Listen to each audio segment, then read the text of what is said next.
The following program was made possible by the generosity of those who have determined to hold fast to the true Roman Catholic religion, as expounded by the Roman Catholic Church before the disasters of Vatican II and the so-called New Mass. If you would like this program to continue, please be ready to pledge financial support when you are asked later in the program.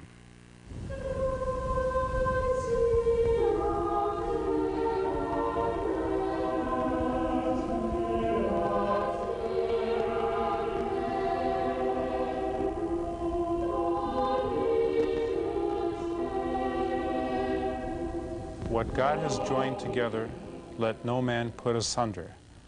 One of the hard sayings of the Gospels. I'm Julius Smetona. This is what Catholics believe. You know, there are many who say that Vatican II, nothing essential has been changed. After watching this program, if you still believe that, then you probably believe in the Tooth Fairy. There were 388 annulments in 1968. By 1988, the figure was 50,000, a 15,000% increase. If that doesn't reflect an essential doctrinal change, then nothing does. With us to discuss marriage, divorce, and annulments are three priests who say the traditional Latin Mass exclusively and reject the Second Vatican Council and the new religion which it generated. Father Donald Sanborn is pastor of St. Pius X Church in Warren, Michigan, a suburb of Detroit. Father Clarence Kelly is spiritual director of St. Joseph's Novitiate, Congregation of Traditional Catholic Sisters. And Father Thomas Marraige is pastor of St. Anne Church in White Bear Lake, Minnesota. You know, I think what a growing scandal, which is even being recognized by the secular press, is the situation with annulments. How do you explain 388 annulments in 1968 and 50,000 in 1988? Well, it's due to a complete reversal of the attitude toward marriage. You know that annulments always existed in the Catholic Church. Henry VIII asked for an annulment. And they were granted, but they were granted very rarely and very, very carefully and according to very strict principles. An annulment is a declaration by the Church itself that a marriage has not taken place because of certain essential defects and very specific defects. And in order to make such a declaration, there has to be, in the traditional view and practice of the Church, a very thorough investigation, something like in fact, a trial. A trial of the whole case with witnesses and oaths, and a review by a number of judges, and then it would go to Rome and they would review it. It was a very, very careful process, and if somebody received an annulment, I remember when I was a child, it was a very rare thing. It was, you would not, there would be a few people in the whole diocese that ever received an annulment because of the respect that the Church had for the words of Christ, that what God hath put together, let no man put asunder. And that you cannot simply break people apart for no reason, that you have to have, in order to declare an annulment, a real reason that there was some intrinsic problem, either lack of true consent or mistaken identity or grave fear, somebody with a shotgun to his head or something like that, and that it was proved. Now you can get an annulment for anything. You can get an annulment, from what I understand, if you are not financially responsible. That's right. Financial responsibility, that's right. If you get married before you're 21 years old, you're virtually assured of an annulment because you are immature. Even though the official age in canon law for someone to get married is 16 for boys and 14 for girls. And so when 18-year-olds marry, it's virtually presumed that they are incapable of marrying. There are very few couples now who are refused, if any. You know, many of our viewers would say, oh, you're just making that up. Well, I can prove this. There's an article I have from the Cleveland Diocesan newspaper, and I'll quote it directly. Cases of due competence are those in which one or both parties are unable to live up to the marriage vows because of psychological dysfunction, addiction, or even chronic financial irresponsibility. In fact, it said this, and I'd like to get your reaction. The good news for those seeking annulments is that since the late 60s, there are relatively easy paths to annulment. In the Cleveland Diocese, Father Fedor says that 90 to 95% of the petitions for annulment are accepted for a decision by the tribunal, and a similar percentage of the accepted cases receive a favorable verdict. What this means is that if you want an annulment badly enough, your chances of receiving one today are extraordinarily high. Father Kelly, Father Marraige. What we're concerned about here is fraud. Father Sanborn just stated there are legitimate reasons for granting an annulment. If you can prove that there was some obstacle that impeded two people from getting married, the church can declare an annulment. It is clear from that article and what others have stated in other dioceses that what the tribunals are granting are, in fact, Catholic divorces. Saying that all of us, all of the priests here, I'm sure, have come across in our apostolate couples that have been married 20, 30 years, and for one reason or the other, a divorce happened, and one spouse met another party and wanted to attempt a second marriage, and applied for an annulment after 25 years marriage and several children, and was granted that annulment. See, a divorce is a breakup of a marriage that is perceived to be existing. And the civil government grants divorces, which the Catholic Church traditionally wouldn't even recognize. An annulment is a declaration that there was never a marriage because of some intrinsic problem. So when the diocesan tribunal is saying all of these people, in fact, are never married, and 95% of those who apply are given annulments, who's married? Who out there is married? If you can, I mean, if your visa goes a little high, or if you get behind on your payments, according to that, then you can go get an annulment. Or maybe you have to say, well, maybe we're not married because I'm financially irresponsible. I mean, this is an absurdity. This is an insanity. I mean, that normal people would take this seriously, and especially people in Roman collars. I think the point that Father Marraige made, however, is a very significant point. That, I mean, it's humorous in some ways, but it's very, very significant that what is happening, what is being perpetrated on Catholic people in the United States is a fraud, a deliberate, willful, conscious fraud. And the fraud consists in this. The Catholic people are being told by the American bishops and by the chancellors of the dioceses and by the parish priests that they are giving these people annulments. They are lying to the people. They're giving divorces to the people. And instead of being honest about it and saying to them, look, we reject the teaching of the Catholic Church on the indissolubility of marriage. We reject that teaching. We believe in divorce. We reject what Christ said. We're going to grant the divorce to you, and you can come back again if you'd like. They would be honest. But they are deceiving the people, pretending to the people that they're giving them an annulment when they're giving a divorce. And it's typical of the new religion. That is the problem with the new religion. The people are told that the new Mass they go to is the same as the old Mass translated into English. They are told that the so-called sacrament of reconciliation is really the sacrament of penance. They are even being deceived with regard to the ordinations and consecrations of the new church, because they have changed the essential words necessary, for example, to make a bishop and to make a priest. Words which were declared and defined by Pope Pius XII. So that's, in my opinion, that's the root of the problem, that the new church, this new religion, is deceiving the Catholic people into thinking that it is still Catholic.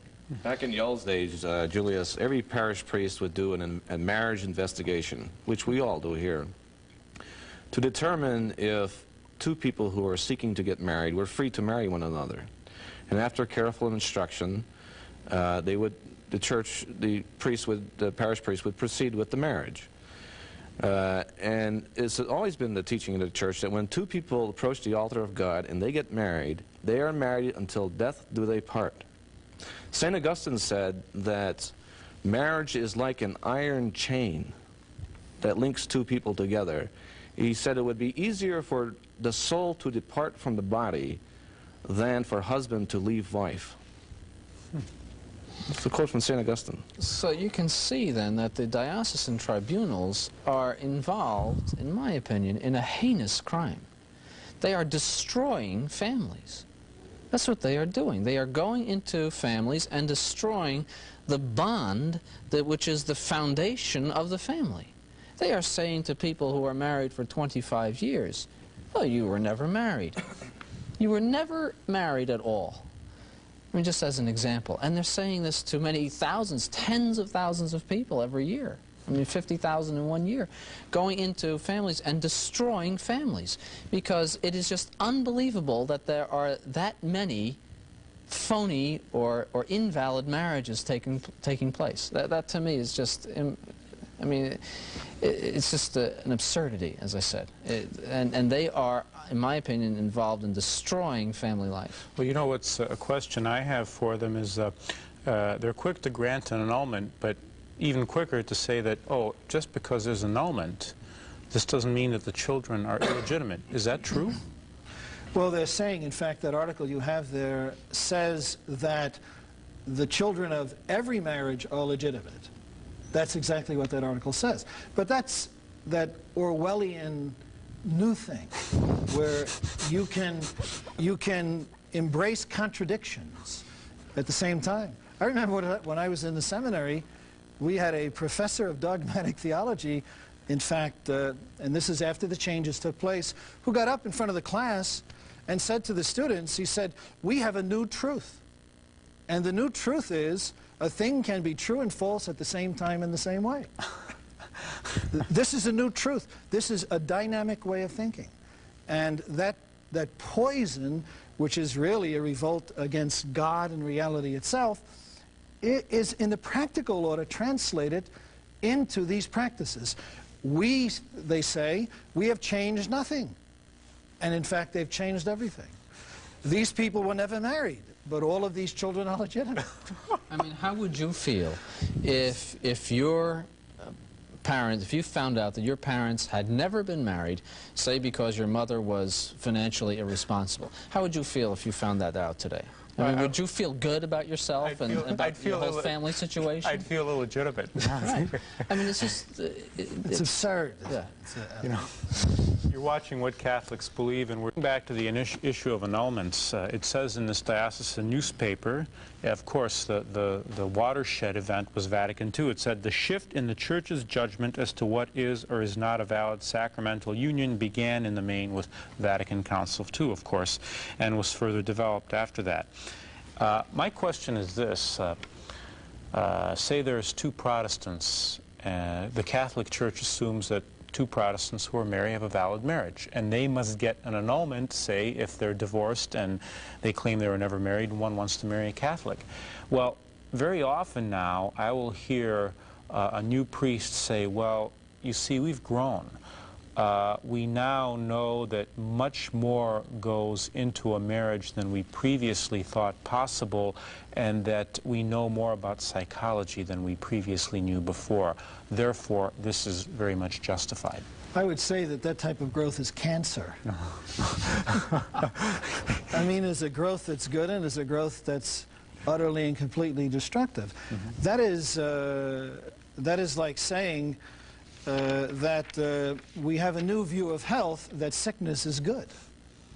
It's to say that it is impossible for two human beings to commit themselves to each other for life. That is essentially it. That it's virtually impossible for that type of consent to take place. That's typical of the whole new religion. There are no absolutes. There is never anything that is permanent and absolute and unchanging. Everything is relative. Their dogmas are relative. They change with the times. Their morals are relative. They change with time and circumstances. And their marriages are relative. If things don't go well, you go down to the rectory and you start the annulment process. Nothing is forever. It's all just changes with the times. It's interesting that you mention that, because it continues in this article. It says, another member of the tribunal, Father Gary Gresco, says, if your marriage was radically defective, you have a right to have that declared so you can get into a better marriage. People still see annulments as a favor. We don't see them as a favor. They are a right. This whole new annulment attitude also makes a mockery of those noble Catholics years ago who were told, even if their husbands or their wives left them through no fault of their own, they were told correctly by the parish priest, you must live out your life alone, because in the eyes of God you are still married. Whether it is your fault or not that your spouse has left you or that you are separated, you are still married. And there were many, many good souls who lived their whole lives out in preparation for eternal salvation, faithful to their original marriage vows. For the new church to come along and say what they're saying now is just, it makes a mockery of their whole sacrifice. Some people had to go their whole lives from their 20s on, perhaps with children, women with children, because their husbands left them. They could not marry. They could not do anything. They couldn't even think a thought about marrying or be seen with another man. What's implicit in all of this is a denial of an afterlife. It seems that we're here to enjoy life to the fullest, and that's what the church is here, to make us happy in this world. Father Kelly. It's also a denial, as Father Sanborn said, of the capacity of a human being baptized and strengthened by grace to make a commitment to another human being for the rest of their lives. And it's also in complete contradiction to the very words that are used even at probably most new marriages. They say, for better, for worse, for richer, for poorer, in sickness and in health, until death. The reason they say those words is because every marriage, to one degree or another, goes through a certain amount of hardship and difficulty. Some have to exercise heroic virtue. But that is the way they save their souls. That is their state in life. That is their mission given to them by God. And it is just a fact of life, because of original sin, that in this life we must suffer.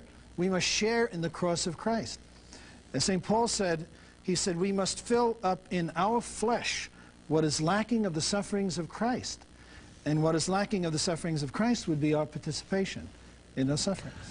I think it's also true that those who have received these phony annulments know in the depths of their hearts that they are phony. They know what they said before the altar of God and before the priest, that until death do they part. And when they go through their, because the love bug has gotten them, you know, for another man or another woman, whatever it should be, and they go on through this whole phony process, they, just like Henry VIII knew that his annulment was phony, they know it's phony too, and I think they will be judged severely by God for that. In fact, in one of the missions in a different state, I came across a particular gentleman that came to the Mass for the first time, and talked to him after Mass. He said he was married in 1947. And then when the Korean War came along, he was drafted and went over to the war. His wife met another gentleman and took off. He was the innocent party.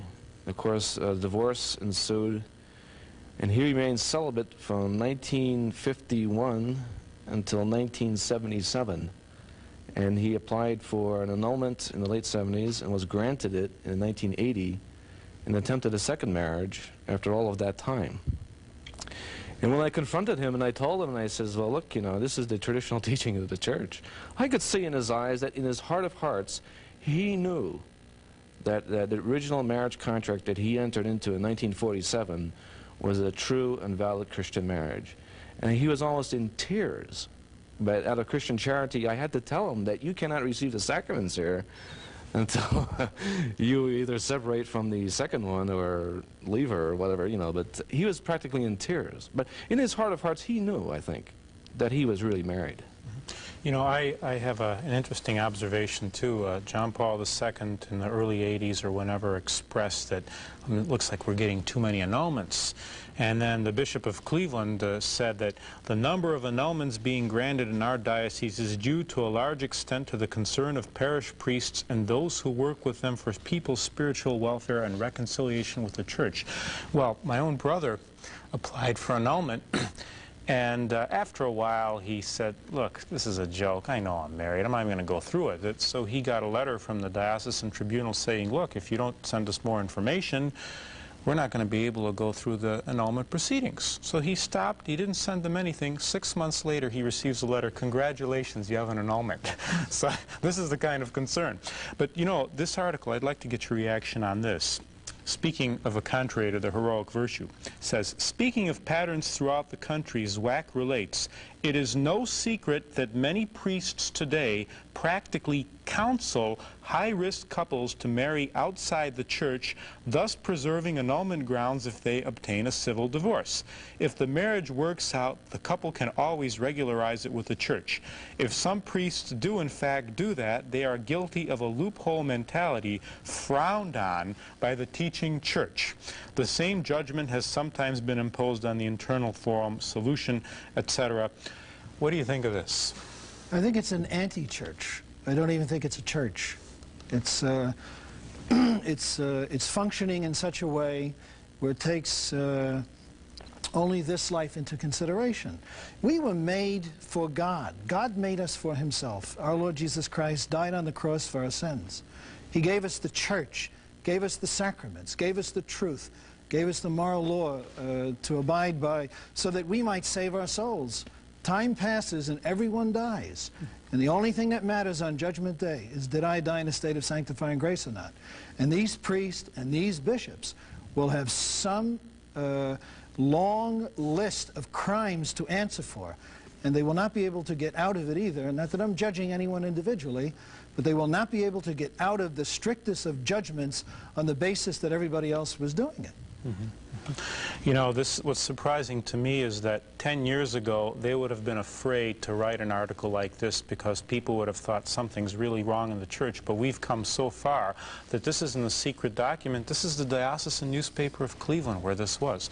Let me ask you this. One quote is as follows. In other words, if you have a moral certainty that your marriage was invalid, but for some reason are unable to prove that in a tribunal case, if you can convince a sympathetic priest of the authenticity of your conviction, he may restore you to full communion in the church. It's a lot of churches that the law favors the marriage until the contrary can be proved. And you cannot convince a priest or a tribunal that you are free to marry. In fact, in the old days, they would not take your testimony. They would not allow you to be a witness to testify, because it's a negative proof. And that even because people lie. Anybody could come up and say, I really didn't have the intention, I was too young, and cry the blues to you and seek an annulment. And well, that's precisely what's happening. Father Sam? No. Well, the reason that is absolutely absurd is because the public life of the church must be governed by certain laws and certain procedures and certain requirements of proof.